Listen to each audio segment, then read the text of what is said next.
Okey, baiklah. Sunnah zawaid ini juga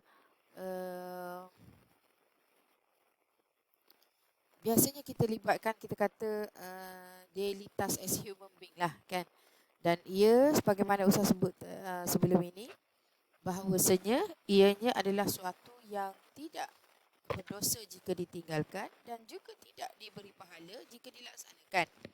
Kecuali ianya adalah perkara-perkara itu sekiranya kita laksanakannya kerana mengikut sunnah Nabi. Sebab kita buat kerana kita ikut sunnah Nabi. Kita niat nak, kenapa kita selata banyak berpakaian dengan pakaian warna cerah, warna putih. Sebab dengan niat nak ikut sunnah Nabi, barulah dikira sebagai suatu pahala. Itu beza dia. Sebab itulah niat itu merupakan suatu perkara yang sangat penting kan dalam kita umat Islam ini. Innamal a'malu binniyat kan.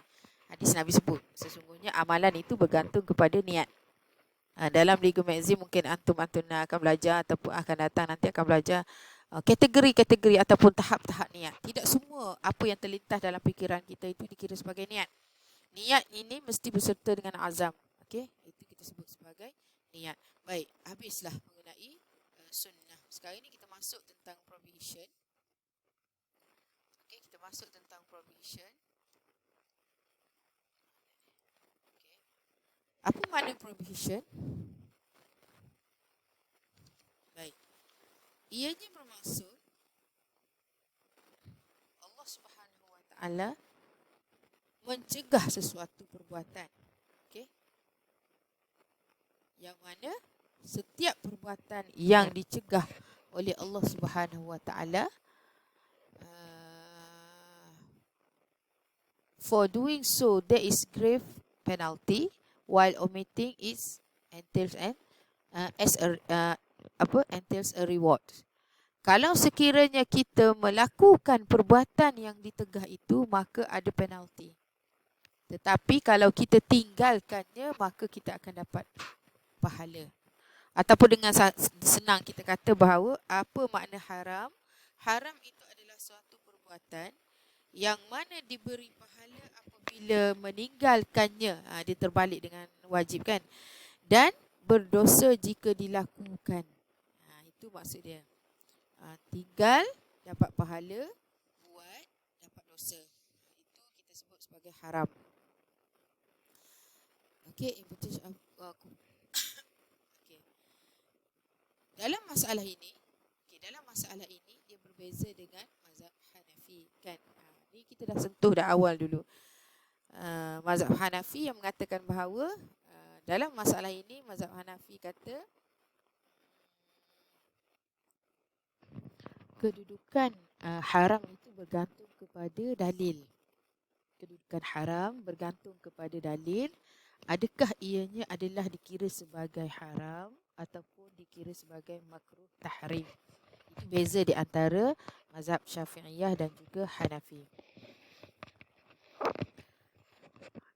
Sekiranya dalil itu adalah dalil yang qat'i,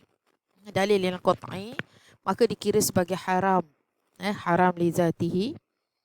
Dan sekiranya dalil itu adalah dalil yang zanni, maka hukumnya bertukar. Hukumnya tidak menjadi haram tetapi menjadi makruh karahah tahrim. Hukumnya menjadi makruh karahah tahrim. Perkara yang diperintahkan oleh syarak agar ditinggalkan segera secara tegas berdasarkan dalil zanni seperti hadis ahad. Itu apabila berlaku sesuatu hukum itu berdasarkan kepada hadis ahad, maka dalam mazhab Hanafi ia tidak menghukumkan sebagai haram tetapi menghukumkan sebagai makruh tahrim. Kalau kita baca dalam buku-buku, contoh diberi seperti membeli barang yang telah ditempah oleh orang lain kan, ataupun meminang atas pinangan orang lain, itu tidak jatuh kepada hukum haram tapi sekadar makruh tahrim, makruh yang membawa kepada haram. Itu dalam mazhab Syafi'i Hanafi lah ya. Sebab dia bergantung kepada hadis, bergantung kepada dalil. Kalau sekiranya dalil qat'i ini adalah seperti ayat Quran ataupun hadis mutawatir yang mencapai darjat sahih. Kalau kita belajar hadis ini, dia ada pembahagian-pembahagian dia lah. Hadis mutawatir, hadis ahad, kan? Hadis maudhu'. Hadis mutawatir adalah hadis yang meribatkan perawi yang ramai, jumlah yang ramai dan cukup syarat adalah dia. Kalau hadis ahad ini, dia bergantung kepada jumlah perawinya tu. Ya, ini kena belajar dalam ilmu ulum hadis lah, ya. Ilmu ulum hadis. Antum semua kalau nak lebih detail mungkin boleh search tengok, boleh baca buku-buku yang berkaitan dengan apa itu maksud hadis ahad. Kan, hadis ahad yang terbahagi kepada 3, yang mana kalau kita tengok dia iaitu hadis gharib, hadis aziz dan juga hadis masyhur. Jadi kena bacalah, ya. Kena bacalah yang tu. Ustaz tak boleh nak jelaskan kat sini lah sebab terlalu panjang pula jadinya. Baik. Itu disebut sebagai tegahan. Yang kemudian orang yang deny berkaitan dengan haram ini boleh jatuh kepada kufur, ya. Orang yang menafikan pengharaman Allah Subhanahu Wa Taala, syariat Allah terhadap pengharaman tersebut, maka boleh jatuh kepada hukum kufur, kafir. Baik. Prohibition ini, bagaimana kita nak kenal sesuatu itu dikira sebagai perkara-perkara yang diharamkan. Dia ada 4 cara untuk kita kenal perkara itu ataupun perintah Allah Subhanahu Wa Taala itu dikira sebagai haram. Yang pertama, words of prohibition itu sendiri. Menggunakan perkataan haram. Allah Subhanahu Wa Taala memulakan ayat itu dengan menunjukkan perkara itu diharamkan. Hurrimat alaikum contohnya. Allah Subhanahu Wa Taala mengharamkan perbuatan tersebut. Kemudian negation of permissibility, menunjukkan perkara-perkara yang tidak menghalalkannya. Kan, Allah Subhanahu Wa Taala guna perkataan la yahillu, maknanya tidak halal. Apa makna tidak halal? Haram lah. Kan? Demand for omission. Yang ketiga adalah dengan cara Allah Subhanahu Wa Taala memberi arahan supaya avoid benda tu, kan, meninggalkan perbuatan tersebut. Jangan buat, kan, jangan dekati.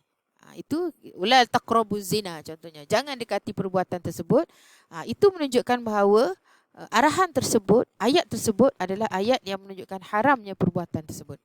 Dan yang keempat, regulation of punishment, yang mana apabila Allah Subhanahu Wa Taala menyebut tentang hukuman bagi orang yang melakukannya ataupun meninggalkannya. Itu bukti menunjukkan bahawa hukum pada perbuatan tersebut adalah diharamkan. Baik, dilihat, dia bagi contoh pada kita satu persatu. Antara perkara yang Allah Subhanahu Wa Taala menggunakan words of prohibition, contohnya Allah Subhanahu Wa Taala nyatakan dalam suratul Maidah ayat yang ketiga, hurrimat alaikumul maitatu waddamu walahmul khinzir. Diharamkan kepada kamu makan, kan, daging-daging sebegini. Makanan-makanan ini adalah makanan diharamkan. Banyak makanan yang halal, kan, tetapi Allah Subhanahu Wa Taala kata perkara-perkara ini diharamkan. Iaitu apa dia? Tegahan-tegahan yang Allah Subhanahu Wa Taala guna perkataan haram di sini adalah haram dimakan, kan. Iaitu Allah Subhanahu Wa Taala dalam ayat ni, ayatnya panjang sikitlah, ya. Ayat panjang ni, Allah Subhanahu Wa Taala memberi panduan kepada kita binatang apa, keadaan apa yang kita boleh makan, yang diharamkan kita makan, iaitu memakan bangkai binatang yang tidak disembelih. Pertama, hurrimat alaikumul maitah waddamu. Dam maknanya darah yang mengalir. Dam ni darah. Kalau sketul itu dipanggil kolb, kan, hati itu dipanggil kolbun, ataupun kalau hati lembu dipanggil kibedun. Itu tak apa. Tapi kalau sekiranya darah itu darah yang mengalir, itu dipanggil lahmul, damun. Walahmul khinzir, dan juga binatang daging babi, kan, daging khinzir. Wa ma uhilla li ghairillahi bih, dan juga apa yang disembelih selain daripada tujuan Allah, untuk Allah Subhanahu Wa Taala. Selain daripada dengan nama Allah, maka tidak boleh dimakan binatang tersebut, dia jadi bangkai, kan. Wal munkhati wal munkhaniqatu wal mauqudatu wal mutaraddiyatu wan natihah. Ini antara benda-benda yang tak boleh dimakan lah. iaitu yang binatang yang mati tercekik atau mati dipukul atau yang mati jatuh dari tempat yang tinggi ataupun mati kerana ditanduk dan yang mati dimakan binatang buas. Semua binatang-binatang itu kalau sekiranya kita lihat keadaannya masih lagi hidup, maka kita kena sembelih dulu. Kalau tak sembelih, maka tak boleh dimakan. Ataupun yang disembelih juga tapi atas nama berhala, contohnya atas nama pemujaan, maka itu adalah haram dimakan, ya. Itu antara ayat yang menunjukkan perkataan hurrimat. Ayat yang kedua, contoh yang kedua adalah hurrimat alaikum ummahatukum wa banatukum wa akhawatukum wa khalatukum ila akhir ayat. Dalam surah An-Nisa ini panduan Allah Subhanahu wa taala mengharamkan kepada kita, kepada orang lelaki untuk berkahwin dengan mereka-mereka ini. Maknanya ini adalah orang-orang yang haram dikahwini. Kalau tadi haram dimakan, Allah guna perkataan hurrimat. Allah guna perkataan haram bagi kamu terhadap ibu-ibu kamu, anak-anak perempuan kamu, adik-beradik kamu, ya, mak-mak saudara kamu. Itu antara larangan Allah Subhanahu Wa Taala. Larangan daripada berkahwin. Ayat yang ketiga, contoh yang diberi kepada kita kat sini, wa ahallallahu al-bai'a wa harramar riba. Allah menggunakan perkataan harrama, haram, kan? Jadi sama ada perkataan hurrimat ke harrama ke, kedua-dua perkataan itu menunjukkan makna diharamkan bagi kamu. Maknanya apa makna diharamkan bagi kamu? Hukumnya adalah haram, ya. Hukumnya adalah haram melakukan perbuatan tersebut. Baik, seterusnya kita tengok pula negation of possibility, iaitu Allah Subhanahu Wa Taala menunjukkan hukum haram pada perbuatan tersebut dengan menggunakan perkataan tidak membenarkan, tidak halal, maknanya haram lah, kan. Wala yahillu lahunna an yaktumna ma khalaqallahu fi arhamihinna in kunna yu'minna billah wal yaumil akhir. Apa maksud ayat tu?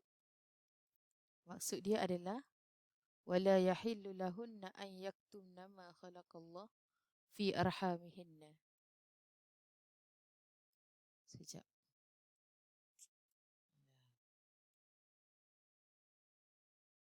Ayat ini sebenarnya mengkisahkan tentang pada awal sebelum daripada perkataan wala yahillu ini, Allah Subhanahu Wa Taala menceritakan tentang talak ataupun perceraian. Ada perbahasan panjang berkaitan dengan ayat ini, iaitu Allah Subhanahu Wa Taala menceritakan tentang iddah bagi wanita-wanita yang wal mutallaqatu yatarabbasna bi anfusihinna thalathata quru.